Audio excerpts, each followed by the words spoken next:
Hello again, Justin Post here, Student Success Coordinator of Owine Middle School, going over slide deck 2.6 for certification.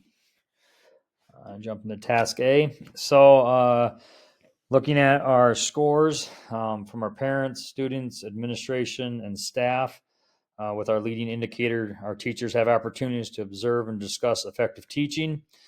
You can see our scores there. Obviously, we were not happy with our scores here. None of them are above a 3.5, especially coming from our teachers here. We can see that. So, with that being said, moving to our next slide, we consider this an area of growth. We regularly review and discuss video examples of effective teaching at faculty and department meetings. Our staff gave that a 1.78, so we really recognize that that's something that we can implement into our professional developments. Implement some videos of effective teaching in the classroom. Talk about it. Have more discussions around those type of things, especially in our PLCs, where those grade level teachers can work together to implement strategies within their classes, within their grade level bands. So, one of our higher ones in this area was I have opportunities to engage instructional rounds. Again, we started that last spring. We had a pretty good positive reaction to that. Still not where we want it. We'd like to see that above that 3.32. We'd like to see that above, or excuse me, see that higher than a 3.5, as indicated here in this part. So, all right, jumping to task B. So, our success criteria coming off of the Marzano, some sub questions off the Marzano survey. I have opportunities to engage in instructional rounds. We regularly view and discuss video examples of effective teaching at faculty and department meetings or professional development. And then I have opportunities to view and discuss video examples of effective teaching. So, our table of contents, we're going to go over instructional rounds, how we can use this in our PLCs a little bit, our coaching cycles, and then those video reflections that are important. So our instructional rounds, again, teachers are required to do one instructional round per semester, or they have to do a video. They can replace a video of themselves teaching to evaluate themselves. So engaging in that instructional round allows teachers the opportunity to observe teaching strategies in action. After engaging in instruction rounds, we do the debriefing in a small group, sharing ideas, what they've learned, how they plan to implement other ideas into their classrooms. So this is for our first semester. This is our instructional round, just kind of our checklist of, you can see here that Brenna Bolin has done an instructional round. Krista Back has done an instructional round. You can see that these started here in October recently. We have to debrief with a few of them yet, but you can see where these are starting to take place. And this is just our document. At the bottom here, you can see there's a tab for semester 2, which that'll be this tab here. So this is our semester 2 instructional rounds or self-recording that teachers can view. B, our professional learning communities. So our PLCs, teachers have the opportunities to discuss effective teaching strategies, complete content or curriculum work, discuss that academic and behavioral intervention ideas weekly during their PLC meetings. Staff meet at least bi-weekly within their grade level teams and when needed with their content PLC teams to discuss needs of each team. Some of the here's examples of some PLC agendas. So here you can see this is a fifth grade's agenda. Just they had some behavior concerns and updates with some students here that we discussed. We talked about. This is where the teachers are planning to do some interventions, talk about what's working in their classroom for this student. for these students. One example that is not on this thing though, but like our fifth grade team met, we did notice that we were having one student that was having lots of referrals, but we did notice that the referrals weren't coming from the classroom, that they were coming more from the from our non-instructional areas. And so we team talked about that and indicated what a plan that we came up with to implement that to help them with that. But there's an example of fifth grades. Here's a good example of sixth grades as well. Again, how we can um, assist, intervene with students over here. Down here, we have a tab for sixth grade interventions, how to set up those interventions and progress monitor those. So, working with improving our instruction and, as well can be a part of those interventions. So we're doing coaching cycles as well. So those coaching cycles, the teachers have the opportunities to participate in a coaching cycle with an instructional coach to support professional growth and instructional effectiveness. Teachers who are on evaluation are required to complete at least one instructional round again. Coaching cycles typically range from 1 to 4 weeks, depending on the teacher's goals and needs, and may include goal setting, co-teaching, a focus on student-centered learning targets. Professional learning community teams may also collaborate. We've done quite a bit of that actually with an instructional coach to address a common challenge or a unit of study.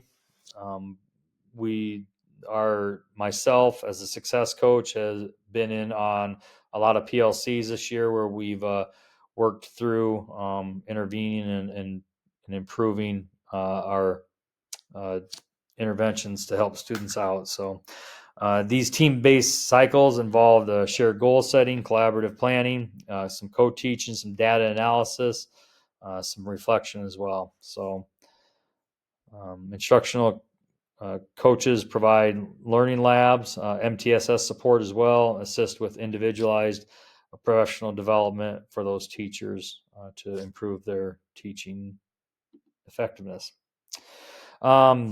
So we have that coaching menu. We've talked about this in 2.4 a little bit as well. This is just an example of a flyer of the coaching menu and the different options that teachers have on how they can use us as coaches. And that'll be on the next slide here. So this is that menu. We created this flyer. It's an 11 by 17 poster, so it's pretty big, pretty large. These were given to all teachers at the beginning of the year. So you can see here like things we can do together. We can co-plan together. We can team teach to get together. We can go through your ippy-dippy. We can talk about data conversations, how to collect data, any MTSS support on how to close the gap. If you have students that are lagging behind, how we can come in, we can create a different environment in the class where we can have grouping, and students working in groups to help achieve and close those gaps. So those are just a couple. Here we have a full coaching cycle. We have some minis. We have team coaching cycles here. Learning labs or learning walk. Just some other things. We can do some resource review. This is kind of where my big thing is here. I do a lot more of this. We do some classroom tracking. I do a lot of brainstorming with teachers on ways that we can implement an intervention to help students out and stuff like that. So we're also doing our video and self-reflections. So staff are required to participate in a self-reflection of their teaching. Staff record a planned lesson of themselves teaching and then meet with instructional coach or admin to debrief and evaluate their own teaching by watching their teaching and working through the debrief questions. We hope to better our instruction. So again, we had this in 2.4. We showed you our debriefing video of a teacher working through our debrief. Again, we have our debriefing worksheet that teachers can go through and fill out afterwards when they're watching themselves in the video. And then task C. So again, our action plan. So in observation, we're requiring those video lessons where teachers are videoing themselves and then seeing themselves. So that's being required this year. That was not a requirement in years past. So we tied this in with our evidence. So that success criteria, I have opportunities to view and discuss video examples of effective teaching. We were currently at a 2.7, so we're hoping to see an increase there. This is just an ongoing practice at this time. They have to do at least one either in the spring or excuse me, fall or spring semester. So this is the teacher and the coach that are responsible for that. The scheduled and instruction round, again, that's 1 or 2 times a year ongoing, but we tied this one to I have an opportunity to engage in instruction rounds. Our current is a 3.32. This is one of our higher ones. And then our bottom one, we haven't quite, last year we did one of these. We did a micro study that was completed with our entire staff at Owine Middle School. This year, we're in talks right now to try to do one each semester. The plan is to do a micro study one per semester, and then our evidence is having staff. So last year when we did this, we brought the entire staff back into the one of our PDs. Staff got into grade level PLCs, talked about how they implemented an element that the entire school had selected, how they had implemented that into their classroom, how it went, what were the positives of it, what were some of the negatives, how did it go. Each grade level PLC met as a group and discussed and talked about that and shared that within our group. And then we did a full school-wide share on that, and where teachers got to give feedback on how that micro study went, how that element had affected their classroom in a positive or negative manner, and things that they could do to improve on that. So our plan right now is to implement 2 of those, one each semester. So our success criteria, this is again what we showed. So engaging in our instructional rounds. So we were at a 3.32. Our current survey we just took this within this past month really jumped up over 1 point here to a 4.48. So we were really happy to see that we're really encouraging. A part of it is now it's a requirement to be doing these instruction rounds. But we're having a lot of good, I think, positive feedback from those. I think teachers really enjoy getting to go to other classrooms and watch and learn and take in strategies, ideas, techniques on to improve their own classrooms engagement. So, second one, we regularly review and discuss video examples of effective teaching at faculty and department meetings. So this one was one of our really big low ones.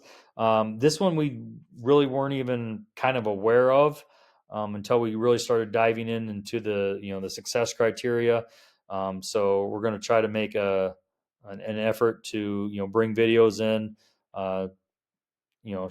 make these a part of our professional development, and have some quick discussions, watch some good effective teaching and stuff. Maybe even set up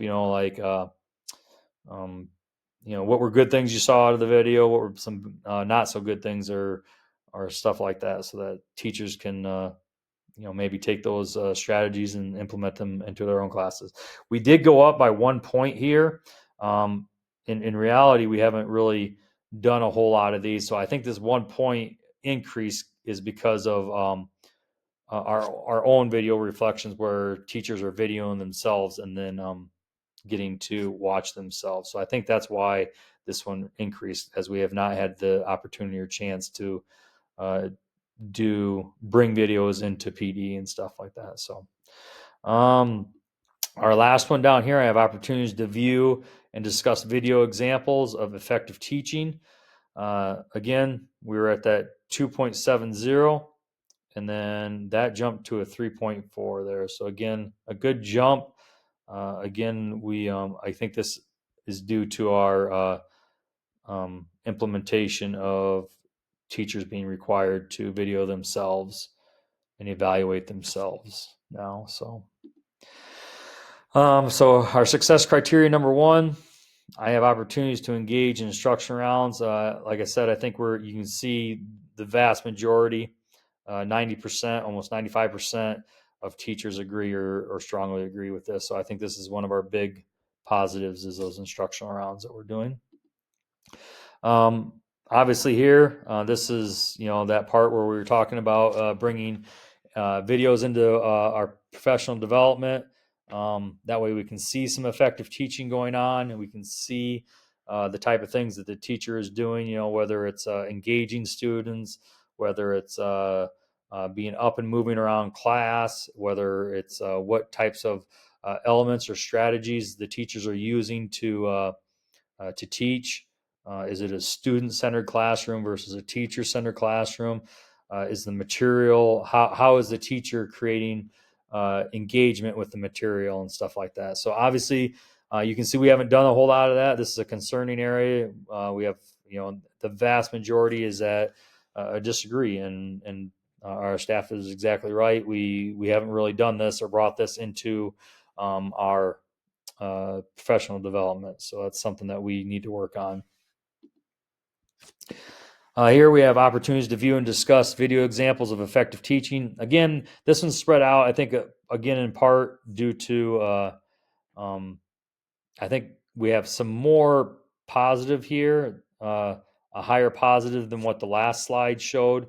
And I think that's due to like teachers, again, videoing themselves and getting feedback from instructional coaches in regards to that aspect. I think that's why we're seeing a little bit more swing with a 3, a 4, or a 5 here on this part of the graph. Still have some disagrees and a few NAs or I don't knows again as well. So still an area that we can work to improve there.